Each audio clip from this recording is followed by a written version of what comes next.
অনেকদিন আগের কথা। পলাশপুর গ্রামে সুশীল তার মা বাবার সাথে বসবাস করত। হঠাৎ তার মা একটি রোগে আক্রান্ত হয়ে মারা যায়। সুশীলকে দেখাশোনা করার জন্য তার বাবা আরও একটি বিয়ে করে। বিয়ে করার কিছুদিন পর সুশীলের বাবাও মারা যায়। তখন থেকে সুশীল তার সৎ মা ও সৎ ভাইয়ের সাথে বসবাস করত। সুশীলের ভাগ্য খারাপ থাকাতে সৎ মা ও সৎ ভাই সুশীলকে ভালোবাসত না। উল্টো সৎ মা সুশীলকে দিয়ে ঘরের সব কাজ করাতো, এমনকি কারণে অকারণে মারধরও করত। এভাবে সুশীলের খুব কষ্টে দিন কাটত। পরদিন যখন সকাল হলো, দেখো দেখো আমাদের মহারাজের কাণ্ড দেখো। সারাদিন পেট ভরে খাবে আর পড়ে পড়ে ঘুমাবে। ওই ছেলে, এখনো ঘুমোচ্ছিস? তাড়াতাড়ি ওঠ। মা, আজকে আমার শরীরটা একটু খারাপ লাগছে। তুই ঘুমিয়ে থাকলে ঘরের সব কাজ কে করবে? মা, আজকে আমার শরীর খারাপ, আজ আমি কোনো কাজ করতে পারবো না। যখন পেট পুড়ে খাবার খাস তখন তো বলিস না যে আর খাবার খাবো না। শুধু কাজের সময় বিভিন্ন বাহানা করিস, তাই না? কোনো বিশ্রাম করা যাবে না। এখন গিয়ে থালা বাসনগুলো পরিষ্কার করে আসবি, এরপর নদী থেকে পানি এনে রান্না করতে যাবি। কি বলেছি বুঝেছিস? তখন সুশীল সৎ মায়ের কথা শুনে প্রথমে থালা বাসনগুলো পরিষ্কার করতে যায়। থালা বাসনগুলো পরিষ্কার করে এরপর যায় নদী থেকে পানি আনার জন্য। নদীর পাড়ে এসে সুশীল মা বাবার কথা মনে করে মায়ের দেওয়া আংটি হাতে নিয়ে কান্না করতে থাকে। মা, বাবা, তোমরা আমাকে কার হাতে তুলে দিয়ে গেলে? সৎ মা আমাকে দিয়ে ঘরের সব কাজ করায়, আর যদি কাজ করে একটু বসে থাকি তাহলে তখন শুধু বকতে থাকে, কারণে অকারণে অনেক মারধর করে। আজকে আমার শরীরটা অনেক খারাপ ছিল, তারপরও আমাকে দিয়ে ঘরের সব কাজ করাচ্ছে।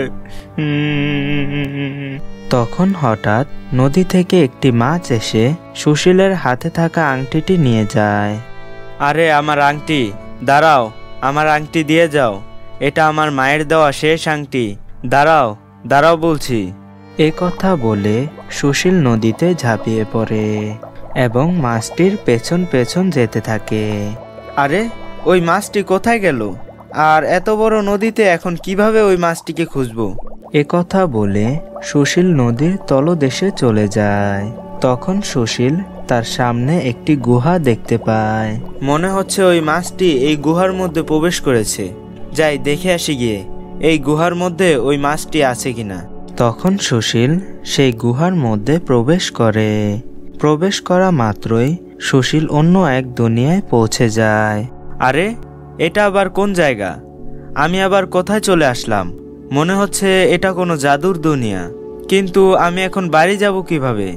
তখন সুশীল এসব ভেবে সামনের দিকে হাঁটতে থাকে। তখন সুশীল একটি নদী দেখতে পায়। আরে, এটা তো সেই আগের নদীটির মতো দেখা যাচ্ছে, কিন্তু এটার মধ্যে পানি একেবারে কম দেখাচ্ছে কেন? তখন নদী থেকে সেই মাছটি বেরিয়ে আসে। আচ্ছা, তাহলে তুমি এখানে? তাড়াতাড়ি আমার ওই আংটি ফিরিয়ে দাও। ঠিক আছে, আমি তোমাকে তোমার আংটি ফিরিয়ে দেব, কিন্তু আমার একটা উপকার করতে হবে। আচ্ছা বলো, তোমাকে কি উপকার করতে হবে? ওই যে দেখতে পাচ্ছ একটি কালো গুহা, ওই গুহার মধ্যে একটি শয়তান ডাইনি থাকে। ওই ডাইনিটা এই নদীর সব পানি শুকিয়ে ফেলেছে, শুধু নদীতে অল্প কিছু পানি আছে, সেগুলোও শুকিয়ে ফেলবে। তুমি যে করে হোক ওই ডাইনিকে শিক্ষা দিবে। আচ্ছা ঠিক আছে, আমি তোমাদের অবশ্যই উপকার করব। তখন সুশীল কোনো ভয় না করে সেই কালো গুহার মধ্যে প্রবেশ করতে থাকে, আর ওদিক দিয়ে ডাইনিটি গুহার ভেতর বসেছিল। হা হা হা, কিছুদিনের মধ্যে নদীর সব পানি শুকিয়ে ফেলবো, এরপর আর আমাকে কষ্ট করে মাছ ধরতে হবে না, তখন সব মাছ একসাথে খেয়ে ফেলবো। হা হা হা। তখন সুশীল সেই গুহার মধ্যে প্রবেশ করে। প্রবেশ করা মাত্রই সুশীল দেখতে পায় খাঁচার মধ্যে একটি কথা বলা কবুতর বন্দী হয়ে আছে। তুমি যেই হও না কেন, তুমি এখান থেকে চলে যাও, না হলে ডাইনি তোমাকে বন্দী করে ফেলবে। আমি এখানে অনেক বছর ধরে বন্দী হয়ে আছি। দাঁড়াও, আমি এখনই তোমার খাঁচার দরজা খুলে দিচ্ছি, তাহলে তুমি সব সময়ের জন্য মুক্ত হয়ে যাবে। সুশীল যখন সেই কবুতরটিকে ছেড়ে দিল, তখন সে কবুতরটি সেখান থেকে চলে যায়। আর তখন সেখানে সেই ডাইনিটি চলে আসে। তখন সেই ডাইনিটি সুশীলকে বলে, কে তুমি, আর তোমার সাহস কিভাবে হলো আমার এই গুহায় প্রবেশ করার? শয়তান ডাইনি, তোমার জন্য ওই নদীর পানি শুকিয়ে যাচ্ছে আর সব মাছ মারা যাচ্ছে। তুমি অনেক বড় পাপ করে ফেলেছ। তুমি এই পাপের সাজা পাবে। কি বললি তুই? তুই আমাকে সাজা দিবি? এর আগে তোকেই আমি মাছে পরিণত করে দিব। এ কথা বলে ডাইনি সুশীলকে একটি ছোট মাছে পরিণত করে দেয়। হা হা হা, এখন তুই এখানেই মাছ হয়ে থাক। আমি বাজার থেকে মশলা নিয়ে আসি, এসে তারপর তোকে খাবো। এসব কথা বলে ডাইনি গুহা থেকে বেরিয়ে যায়। তখন সুশীল চিৎকার করতে থাকে, বাঁচাও বাঁচাও, কে কোথায় আছো, আমাকে বাঁচাও। তখন সেই কথা বলা কবুতরটি সুশীলের কাছে আসে।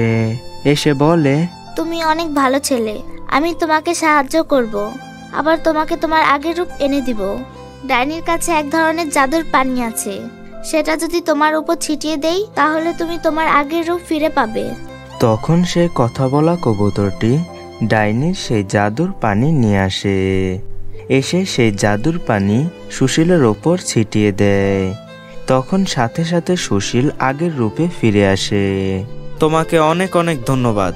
এখন আমাদের ভাবতে হবে যে ওই ডাইনিকে কিভাবে শায়েস্তা করা যায়। ওই ডাইনিটিকে শায়েস্তা করার একটাই উপায় আছে।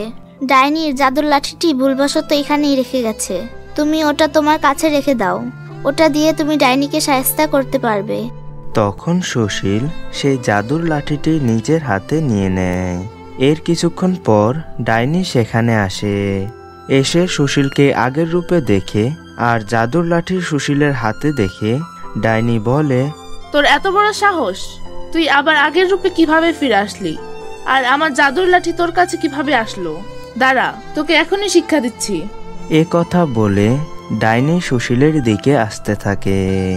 ওই সময় সুশীল তার হাতে থাকা ডাইনির লাঠিটি ডাইনির উপরই প্রয়োগ করে। সাথে সাথে ডাইনিটি একটি বিড়ালে পরিণত হয়। আরে, তুমি আমাকে এটা কি বানিয়ে দিলে? আমাকে আমার আগের রূপে ফিরিয়ে দাও। এটাই তোমার সাজা।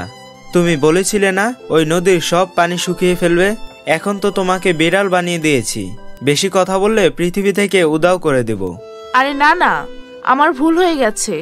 আমি নদীর সব পানি আগের মতো করে দেব। দ্বিতীয়বার আমি আর এসব কাজ করব না। আমাকে আগের মতো করে দাও। আচ্ছা ঠিক আছে, তাহলে আগে নদীর সব পানি ফিরিয়ে দাও। তখন সেই ডাইনি নদীর সব পানি আগের মতো পূর্ণ করে দেয়। তখন থেকে নদীর মাছগুলো খুব সুখে শান্তিতে বসবাস করতে থাকে। ধন্যবাদ সুশীল, তুমি সত্যি অনেক ভালো ছেলে। তুমি সব মাছগুলোকে মৃত্যুর হাত থেকে বাঁচিয়েছ। এই নাও, তোমাকে কিছু সোনার মুদ্রা উপহার দিলাম। আর এই নাও তোমার মায়ের দেওয়া সেই আংটিটি। ধন্যবাদ জাদুর মাছ। এখন আমাকে আমার বাড়ি ফিরে যেতে হবে। আচ্ছা, তুমি চোখ বন্ধ করো।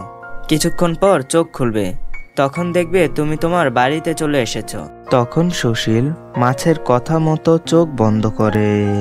এর কিছুক্ষণ পর সুশীল তার বাড়িতে পৌঁছে যায়। সুশীল যেই ঘরে প্রবেশ করলো তখন সৎমা সুশীলকে দেখে বলে, ওই গরিবের বাচ্চা, রান্নার পানি আনতে গিয়ে কোথায় গিয়েছিলি? এই দেখো মা, সোনার মুদ্রা ভর্তি থলে নিয়ে এসেছি। আরে বাপরে, এই সুশীল, তুই এত সোনার মুদ্রা কোথায় পেয়েছিস? তখন সুশীল ওর সাথে ঘটে যাওয়া সম্পূর্ণ ঘটনাটি সৎ মায়ের কাছে খুলে বলে। এসব কথা শুনে সৎ মায়ের লোভ হতে থাকে। এত কম সোনার মুদ্রাতে কি হবে? আমার তো আরো সোনার মুদ্রা লাগবে। আসো বাবা, তুমি আমার সাথে নদীর পাড়ে চলো। তখন সৎ মা তার ছেলেকে নিয়ে নদীর ধারে যায়। ওদের পেছন পেছন সুশীলও যেতে থাকে। তখন সৎ মা জাদুর মাছকে ডেকে বলে, জাদুর মাছ, সুশীলের মতো আমাদেরকেও সোনার মুদ্রা দাও। তখন হঠাৎ জাদুর মাছটি নদীর উপর ভেসে ওঠে। তুমি কি সুশীলের মা? হ্যাঁ, আমি সুশীলের মা। সৎ মায়ের কথা শুনে জাদুর মাছ সৎ মা ও তার ছেলেকে ইঁদুরে পরিণত করে দেয়। আরে, আমরা দুজন ইঁদুর কিভাবে হয়ে গেলাম? জাদুর মাছ, আমাদেরকে আগের মতো করে দাও। এটা তোমাদের পাপের সাজা। তোমরা বেচারা সুশীলকে দিয়ে ঘরের সব কাজ করাও। কারণে অকারণে মারধর করো, এজন্য আমি তোমাদের দুজনকে ইঁদুর বানিয়ে দিলাম। আমি ওয়াদা করছি এখন থেকে আমরা আর সুশীলকে কষ্ট দিব না। সব কাজ আমি একাই করব। সুশীলকে নিজের ছেলের মতো দেখাশোনা করব। আমাদেরকে মাফ করে দাও, আমাদেরকে আগের রূপে ফিরিয়ে দাও। ঠিক আছে, আমি তোমাদের আগের রূপ ফিরিয়ে দেব, কিন্তু মনে রেখো সুশীলকে দিয়ে কোনো কাজ করাবে না, নিজেরাই সব কাজ করবে। তখন জাদুর মাছের জাদুতে তারা আবার আগের রূপে ফিরে আসে। তখন থেকে সৎমা সুশীলকে তার ছেলের মতো লালন পালন করতে থাকে। তো বন্ধুরা, আমাদের আজকের এই গল্পটি এ পর্যন্তই। আমাদের আজকের এই গল্পটি যদি তোমাদের কাছে ভালো লেগে থাকে তাহলে ভিডিওতে অবশ্যই লাইক করবে, এবং তোমরা যদি আমাদের চ্যানেলে নতুন হয়ে থাকো তাহলে আমাদের চ্যানেলটি সাবস্ক্রাইব করবে। তো দেখা হচ্ছে পরবর্তী কোনো ভিডিওতে। সবাইকে ধন্যবাদ। আসসালামু আলাইকুম।